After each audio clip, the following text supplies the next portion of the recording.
Masya Allah.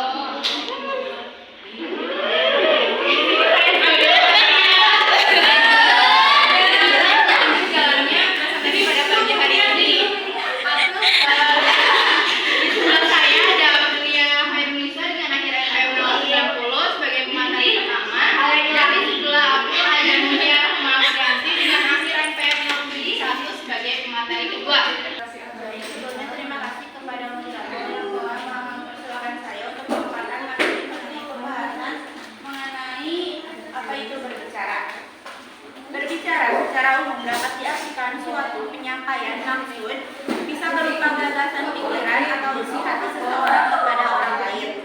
Pengertian secara khusus banyak dikemukakan oleh para pakar. Jabot Karigan 1949 menyatakan bahwa berbicara adalah keterampilan menyampaikan pesan melalui bahasa lisan.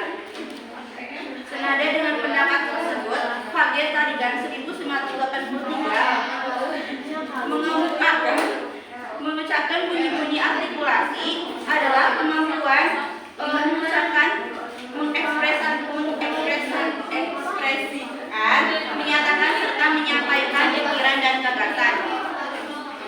Berbicara logik daripada sekedar pengucapan bunyi-bunyi atau kata-kata, berbicara adalah sarana untuk mengkomunikasikan gagasan-gagasan yang disusun serta dikembangkan sesuai dengan kebutuhan pendengar atau penyimak. Berbicara sebagai keterampilan berbahasa berhubungan dengan keterampilan berbahasa yang lain. Kemampuan berbicara berkembang pada kehidupan anak apabila didahului oleh keterampilan menyimak.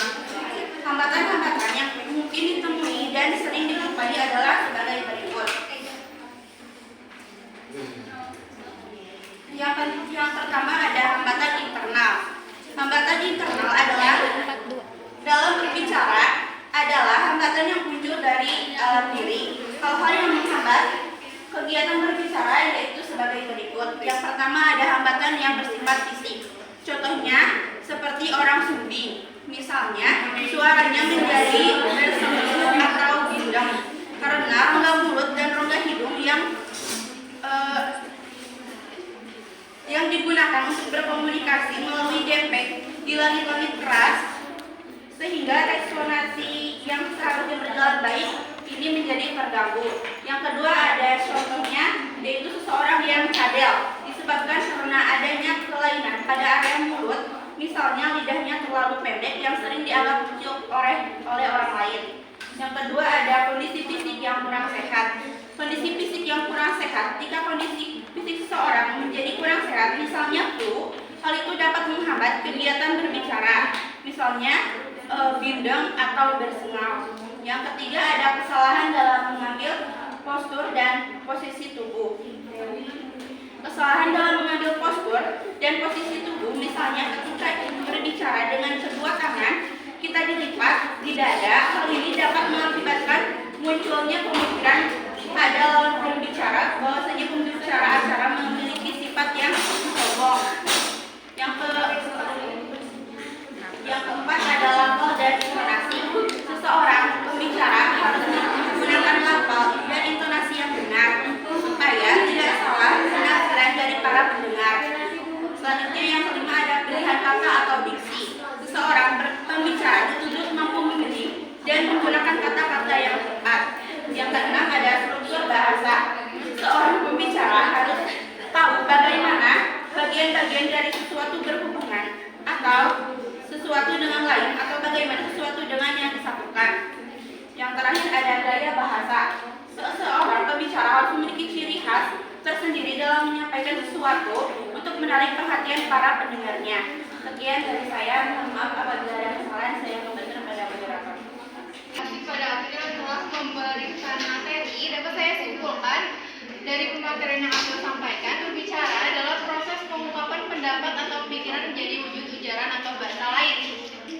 Lalu ada hambatan internal dalam berbicara, ada 6 poin, yaitu ada hambatan yang bersifat fisik, kondisi fisik kurang sehat, kesalahan dalam postur tubuh, lafal dan intonasi, pilihan kata atau diksi dan gaya bahasa. Pematerian selanjutnya akan disampaikan oleh Mutia. Kepada Mutia dipersilakan.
disampaikannya.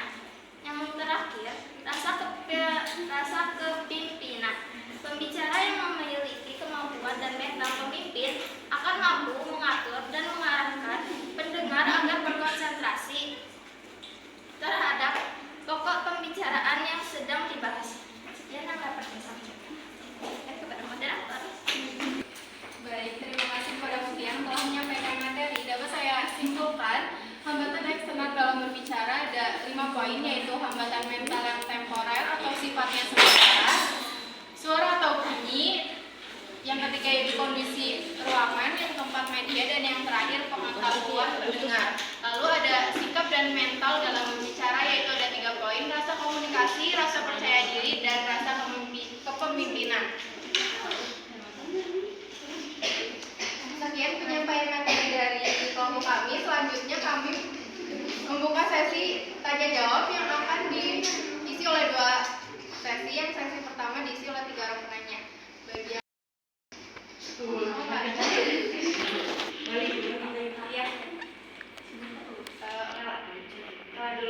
Tanpa salam, perkenalkan nama saya Lani Podia dengan NPM 07. Izin bertanya, bagaimana seseorang dapat mengatasi hambatan internal yang disebabkan oleh keterbatasan dalam penguasaan bahasa atau kosakata sehingga mereka tetap bisa berbicara secara efektif meskipun memiliki keterbatasan bahasa.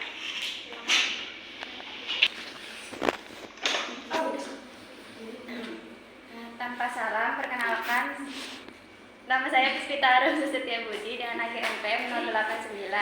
Pertanyaannya, apakah mengatasi hambatan berbicara semudah mengidentifikasi penyebabnya dan bagaimana kita bisa memastikan bahwa solusi yang kita terapkan tidak menimbulkan hambatan baru?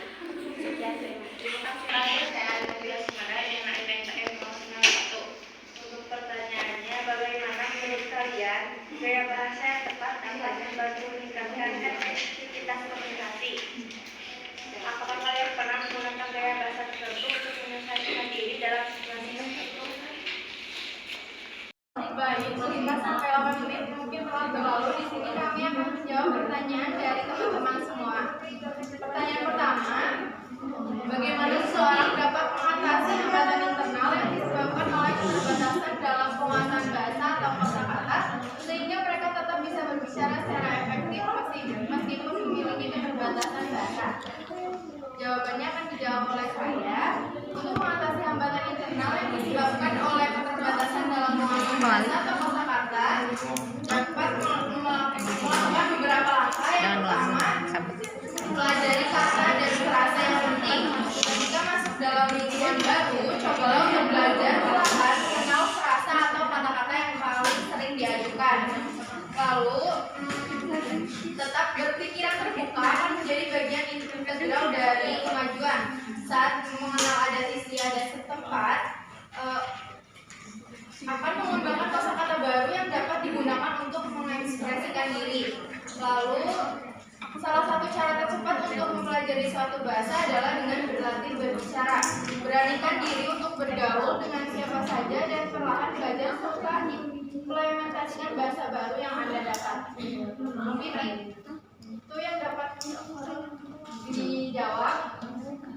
Apakah teman-teman ada yang ingin menyanggah atau menambahkan? Dipersilakan. Tidak? Lanjut ke pertanyaan kedua dari Puspita Arum yang akan dijawab oleh panitia. Dipersilakan.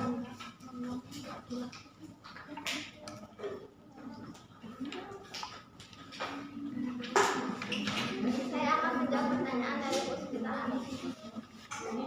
Pertanyaannya, apakah mengatasi hambatan berbicara semudah mengidentifikasi penyebabnya? Bagaimana kita bisa memastikan bahwa solusi yang kita terapkan tidak menimbulkan hambatan baru? Mengatasi hambatan berbicara tidak semudah mengidentifikasi penyebabnya, karena hambatan berbicara bisa disebabkan oleh berbagai faktor. Setiap individu mungkin memiliki latar belakang yang unik yang mempengaruhi cara mereka berbicara, dan cara mengatasi penyebab hambatan berbicara. Yang pertama, ada faktor fisik, misalnya gangguan pada sistem pernapasan. Yang kedua, ada faktor psikologi, seperti kecemasan atau ketakutan berbicara di muka umum. Yang ketiga, ada faktor sosial, seperti kurangnya kesempatan berbicara di muka umum. Yang keempat, faktor perkembangan. Beberapa orang mungkin mengalami keterlambatan perkembangan bahasa atau gangguan bicara seperti disleksia atau gagal. Lalu, cara mengatasi hambatan berbicara. Yang pertama, terapi bicara. Yang kedua, melalui pendidikan atau latihan komunikasi. Yang ketiga, pendekatan psikologis. Yang keempat, pendekatan sosial. Lalu, cara menghindari hambatan baru. Yang pertama, memantau progres secara teratur. Yang kedua, pendekatan yang bertahap. Yang ketiga, konsultasi dengan profesional. Yang keempat, fleksibilitas dalam solusi. Ya. Baik, terima kasih kepada yang telah menjawab pertanyaan. Teman-temannya ingin menambah atau menyanggah, dipersilakan. Cukup. Lanjut ya kepada pertanyaan ketiga yang akan dijawab oleh Aprilia. Kepada Aprilia. Baik, terima kasih kepada saya mau untuk menyampaikan jawaban dari pertanyaan Nabila. Pertanyaannya, bagaimana menurut kalian gaya bahasa yang tepat dapat membantu meningkatkan efektivitas komunikasi? Apakah kalian pernah menggunakan gaya bahasa tertentu untuk menyesuaikan diri dalam situasi tertentu? Jawabannya, gaya bahasa yang tepat sangat berperan dalam meningkatkan efektivitas komunikasi karena gaya bahasa membantu menyampaikan pesan dan cara yang lebih mudah dipahami oleh audiens. Contohnya yaitu memilih gaya bahasa yang sesuai, apakah formal atau santai. Contohnya dalam kehidupan sehari-hari yaitu dalam berdiskusi. Dalam berdiskusi saya akan lebih serius dan memilih bahasa yang lugas dan tepat. Mungkin cukup sekian dari saya. Terima kasih. Terima kasih kepada Apri yang telah menjawab ini. Udah belum? Teman-teman ada yang ingin menambahkan atau menambahkan? Lanjut ya kepada sesi yang kedua. Tiga orang penanya. Haji Wadi. Haji. Sudah cukup ya.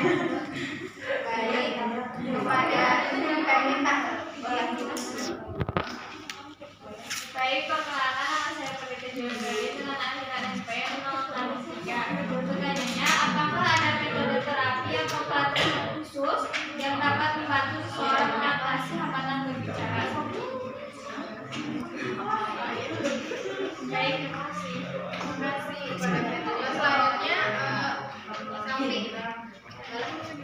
Terima kasih. Tanpa salah, perkenalkan nama saya Selvi Mita dengan akhiran NPM 056. Izin bertanya, bagaimana cara Anda mengubah pola pikir negatif yang muncul ketika berbicara di depan umum? Sekian, terima kasih. Selanjutnya kepada Megan.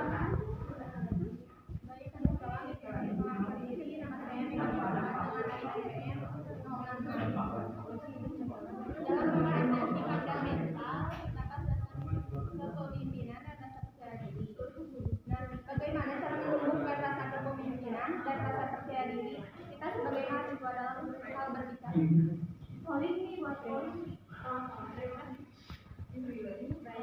Terima kasih kepada teman-teman yang teman-teman semua. Waktu telah berlalu 5 sampai 8 menit. Selanjutnya kami akan menjawab pertanyaan dari teman-teman semua. Pertanyaan pertama dari Felita yang akan menjawab oleh Mbak Abis itu. Terima kasih kepada moderator yang telah memberikan saya waktu untuk menjawab pertanyaan dari FP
Terima kasih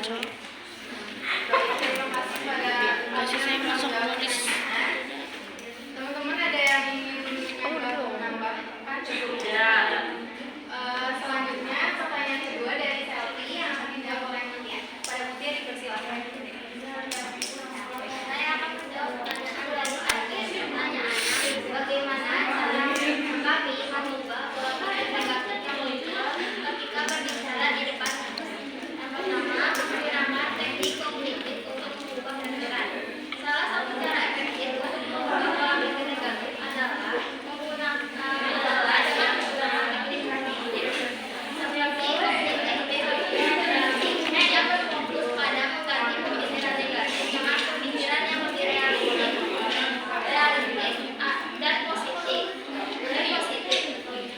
Contohnya, pikiran negatifnya saya takut naik kelas dan saya jangan buruk diganti dengan saya mungkin merasa cemas. Tetapi ini adalah kesempatan untuk berbagi ide saya dengan orang lain. Dan setiap orang bisa belajar dari pengalaman berbicara di depan umum. Yang kedua, melakukan persiapan yang matang. Persiapan yang baik dapat mengurangi kecemasan dan memperkuat rasa kepercayaan diri. Yang ketiga ada latihan pernapasan dan relaksasi. Dan yang keempat, menumbuhkan kepercayaan diri secara bertahap. Sekian dari saya. Terima kasih kepada Mutia telah menjawab pertanyaan. Selanjutnya teman-teman ada yang ingin menyampaikan atau menambah? Lanjut pada pertanyaan ketiga dari Mega yang akan dijawab oleh April. April dipersilakan. Baik, terima kasih kepada moderator yang telah memberikan saya waktu untuk menjawab pertanyaan dari Mega. Pertanyaannya, dalam kekerasan sikap dan mental terdapat rasa kepemimpinan dan rasa percaya diri. Bagaimana cara menumbuhkan rasa kepemimpinan dan rasa percaya diri kita sebagai mahasiswa dalam berbicara? Dalam pembahasan sikap dan mental terdapat rasa kepemimpinan dan rasa percaya diri. Untuk menumbuhkan rasa kepemimpinan dan percaya diri sebagai mahasiswa dalam berbicara ada beberapa langkah yang saya paparkan. Yang pertama yaitu terlibat dalam organisasi, bergabung dengan organisasi atau klub kampus untuk mengasah keterampilan kepemimpinan dan komunikasi. Yang kedua ada latihan komunikasi, kembangkan keterampilan berbicara, mendengarkan dan menulis untuk berkomunikasi secara efektif. Yang ketiga ada self-awareness, kendali, kekuatan dan kelemahan diri untuk membangun kepercayaan diri. Sekian dari saya.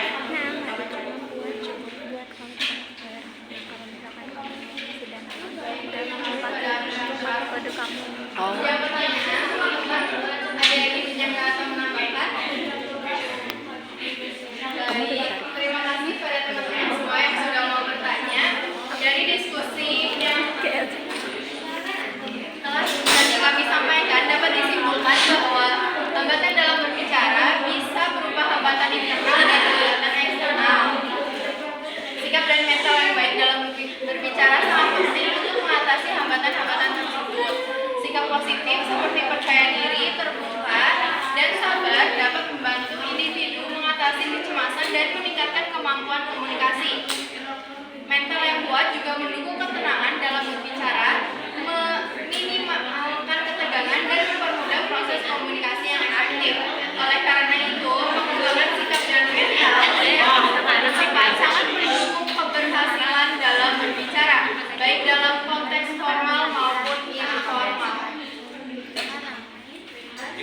Harapannya diskusi ini bisa memberikan ilmu yang bermanfaat pada kita semua. Terima kasih kepada teman-teman semua yang sudah berkenan menyimak presentasi kami sampai akhir. Saya kira diskusi ini cukup sampai di sini. Mohon maaf apabila kami masih banyak kekurangan dan kesalahan. Terima kasih. Wassalamualaikum warahmatullahi wabarakatuh. Waalaikumsalam.